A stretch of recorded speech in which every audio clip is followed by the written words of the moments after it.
Ka-chow! Start by removing the driver's kick panel trim pieces. Since the part of this hood lever that is broken is the handle, the kick panel came off very easily. Then remove the two 10mm bolts holding the lever to the body. Remove the plastic cover by removing all the plastic push buttons.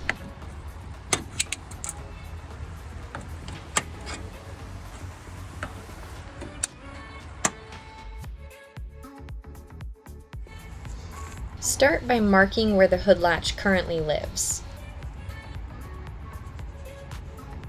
Then we're going to remove the three 10mm bolts holding the hood latch to the chassis. Flip the hood latch over to see where the cable connects into the latch. It's very similar to a bicycle brake cable.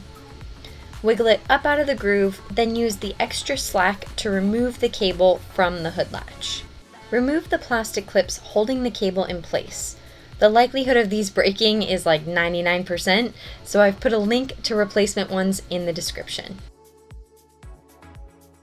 This is the last plastic retainer, which is hidden behind the driver's side fender.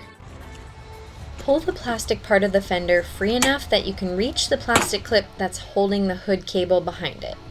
It is easier if you disconnect the side marker light.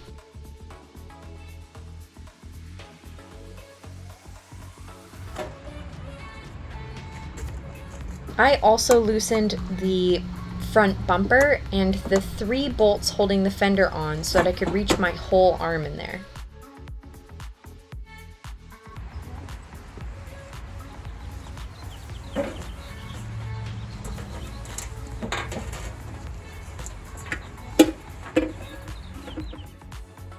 Pull the old cable out through the firewall inside the car, feed the new one in reverse order.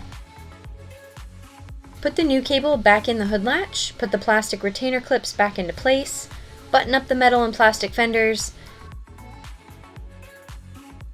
put the two 10mm bolts back in on the inner latch, torqued to 5 to 7 foot-pounds, and put the kick panel back on. It has to slide over the new hood latch lever at an angle. Thank you so much for watching.